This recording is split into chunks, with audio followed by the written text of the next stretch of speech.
Olá, aqui quem fala é o Henrique, e no vídeo de hoje, nós, da Verum Ecclesia, apresentaremos um programa sobre a famosa teoria de que o Beatle Paul McCartney está morto e foi substituído por um sósia. Este vídeo não terá como foco os fatos pertinentes à repercussão da hipótese e nem os desfechos oficiais, sendo puramente um estudo de caso voltado à análise e investigação das evidências e provas sobre o evento. Fiquem com o vídeo. Em 1966, logo após o lançamento do álbum Revolver, os Beatles pararam de excursionar em virtude da dificuldade de tocar ao vivo os arranjos cada vez mais complexos e inusitados de suas músicas. Este fato, aliado a um acidente de carro sem maiores consequências sofrido por Paul McCartney, deu origem ao surgimento do maior e mais duradouro boato de todos os tempos, o de que Paul McCartney havia morrido e sido substituído por um sósia. O boato inicia-se afirmando que Paul realmente morreu no dia 9 de novembro de 1966, sim, semana passada, após colidir num cruzamento. Segundo dizem, a notícia chegou a ser veiculada numa emissora de rádio, mas tudo foi abafado. A batida foi tão forte que chegou a desfigurá-lo,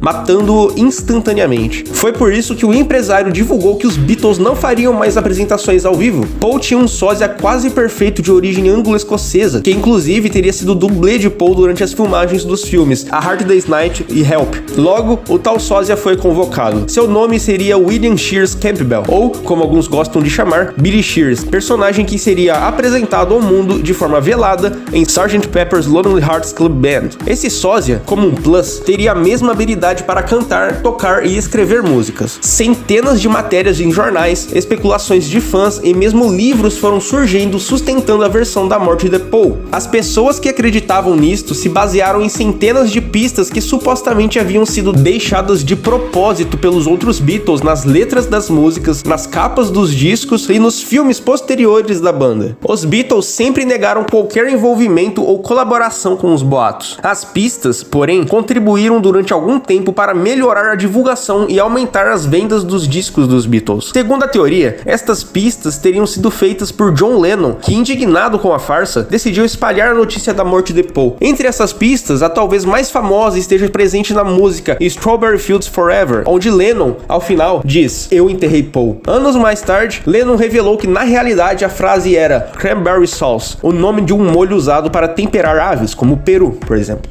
Paul teria morrido em um acidente de carro às 5 horas da manhã de uma quarta-feira, dia 9 de novembro de 1966. Sofreu esmagamento craniano e foi decapitado ao colidir com outro veículo por não ter observado o sinal do cruzamento fechar, conforme teria sido contado posteriormente na música A Day in the Life. Em uma tradução livre, o trecho diz, abre aspas, "Ele arrebentou a cabeça num carro, não percebeu que o sinal havia mudado", fecha aspas. No acidente, seu rosto teria sido desfigurado e ele teria perdido seus dentes, o que inviabilizou a identificação do corpo, pois na época não existiam exames de DNA para identificação. Desta forma, os outros Beatles teriam resolvido substituí-lo por um sósia. De fato, Paul sofreu um acidente de moto que lhe valeu um corte no lábio superior e um dente quebrado. Nada muito grave além disso. Isto pode ser observado no vídeo The Paperback Writer e Rain, onde Paul aparece com uma parte do dente quebrado e com os lábios inchados. Para a escolha do substituto, teria sido feito um concurso nacional de sósias, e o vencedor, William Campbell, ou Billy Shears, após vencer o concurso, teria feito algumas operações plásticas para aumentar sua semelhança com um Beatle morto e poder substituí-lo. A única falha que não pôde ser corrigida foi a estatura de Billy Shears, que é 4 a 5 centímetros mais alto que o Paul original. Com o sósia colocado no lugar do verdadeiro Beatle, os demais integrantes da banda e seus produtores teriam começado a divulgar várias pistas para que os fãs pudessem descobrir que o verdadeiro Paul havia morrido. Em 2009, com o intuito de desmentir de vez os rumores da morte de Paul McCartney, 2 cientistas forenses ingleses conduziram análises do crânio de McCartney antes e depois do suposto acidente. Na análise, eles encontraram algumas evidências suspeitas, como diferenças no posicionamento das orelhas, no formato do palato e no ponto onde o nariz fica situado no crânio. Ou seja, eles concluíram que é sim possível ver o sósia do Paul McCartney.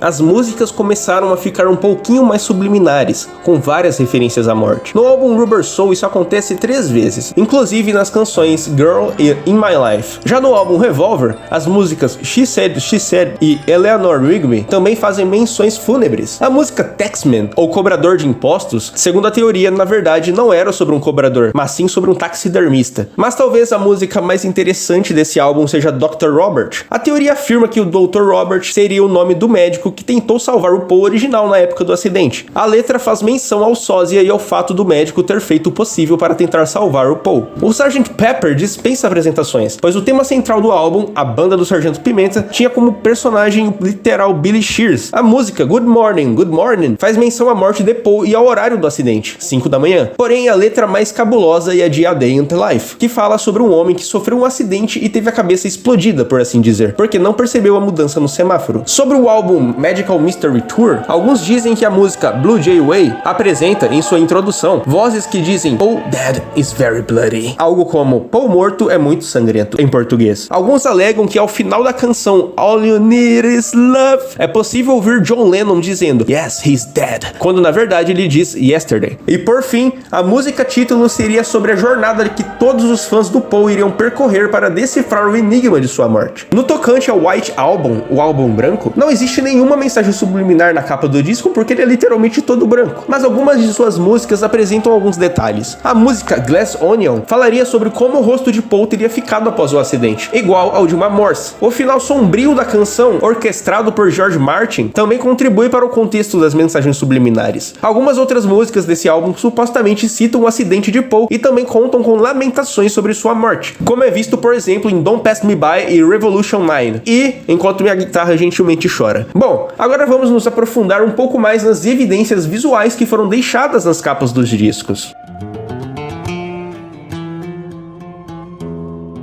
A capa do álbum Rubber Soul consiste nos 4 Beatles olhando para baixo, como se estivessem olhando para um túmulo, que seria o de Paul McCartney. Segundo a teoria, eles estavam de cabelos longos para esconder as cicatrizes do rosto de Paul, isso sem contar com a distorção de imagem que eles colocaram, justamente para disfarçar melhor o sósia, assim como fizeram no álbum Revolver, que mostra os Beatles como desenhos, para assim mascarar Billy Shears. Lá também é possível perceber uma mão aberta sobre a cabeça de Paul, uma maneira de abençoar as pessoas que morrem. Sobre o álbum Magical Mystery Tour, se a capa do disco for olhada com um espelho, as estrelas que formam a frase Beatles formam também um número de telefone. Quando se ligava para este número na época em que o disco foi lançado, ouvia-se a mensagem You're getting closer, ou Você está chegando perto, em português. No livro que vinha junto com o disco, em sua versão original, havia uma foto dos Beatles, cada um com uma rosa na lapela. Todos tinham rosas vermelhas, a não ser Paul, que usava uma rosa preta. No Yellow Submarine, novamente existe uma mão em cima da cabeça de Paul, fora que o submarino na capa se assemelha a um caixão enterrado sobre a montanha. Em Let It Be, todos os integrantes da banda estão com um fundo branco, mas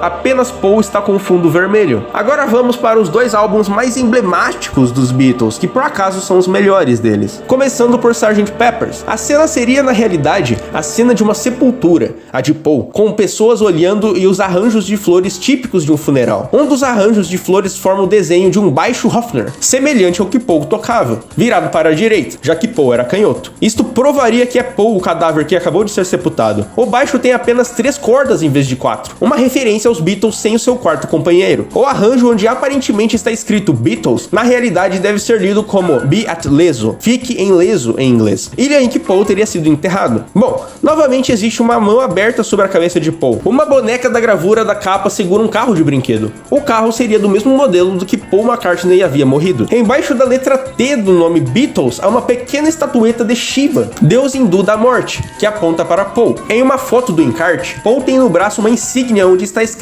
OPD, que seria a sigla para oficialmente considerado morto em inglês. Na gravura da bateria, se um espelho for colocado horizontalmente cortando a frase Lonely Hearts, a combinação da parte de cima das letras com um reflexo mostra a frase One He Die, ele morre em inglês, referindo-se à morte de um dos Beatles. Bom, essa parte do espelho aí eu tive que testar aqui em casa, porque eu tenho esse disco, e realmente, cara, está escrito ele morre. Ai, mas a conjugação certa tem o S no final. Cara, continua sendo bizarro. Tem algumas evidências que eu li sobre, mas não consegui encontrar na capa desse disco, então não vou falar sobre elas. Para finalizar com esse álbum, na foto da contracapa, todos os Beatles olham para frente, com exceção de Paul. Além disso, pode-se notar George apontando o dedo indicador exatamente para a frase She's Leaving Home, que é uma música que contém o dia da semana e a hora da suposta morte de Paul. Quarta-feira de manhã, às 5 horas, quando começa o dia, em inglês. Chegamos ao álbum mais famoso do quarteto de Liverpool, Abbey Road. Paul está com o passo trocado em relação aos outros, com a perna direita na frente. gente. E ele é o único fumando e está descalço, além de estar com os olhos fechados. Lembrando que é um costume inglês enterrar os mortos descalços. Lennon, de branco, representaria Deus ou Jesus Cristo, Ringo, o agente funerário, Paul, o cadáver e George, o coveiro. O cigarro que Paul segura seria outra prova da farsa, visto que está na mão direita, e o Paul verdadeiro, que era canhoto, estaria com o cigarro na outra mão. A placa LMW281F do Fusca estacionado se referiria às iniciais de Linda McCartney, Widow, ou Linda McCartney, Whips. Linda McCartney, viúva ou chora em inglês. Também estaria relacionado ao fato de que Paul McCartney teria 28 anos se ele estivesse vivo. Na contracapa, ao lado direito da palavra Beatles, uma imagem feita de luzes e sombras formaria uma caveira, e ao lado esquerdo haveria 8 pontos formando o número 3, sendo então 3 Beatles. Mas essa parte da caveira eu não entendi direito porque eu simplesmente não consegui enxergar uma caveira. Me ajudem, pessoal. Por fim, resolvi trazer esse vídeo porque semana passada os Beatles lançaram oficialmente a última música deles, chamada Now and Then. Achei a oportunidade perfeita para lançar um vídeo sobre essa teoria. E sempre que alguém fala, deixam passar vários detalhes. Por isso, eu coloquei aqui o máximo de informações possível. Lembrando que eu coloquei um conteúdo extra aqui na descrição, é praticamente a mesma coisa do vídeo, com alguns detalhes a mais. E vou deixar o link da música nova deles aqui na descrição. Mas e você, cara? Me conta aí. O que você acha dessa teoria? Você acredita mesmo que o Paul morreu e foi trocado por Billy Shears? Me conte aí nos comentários. E se você gostou do vídeo, cara, não seja substituído. Curta e se inscreva.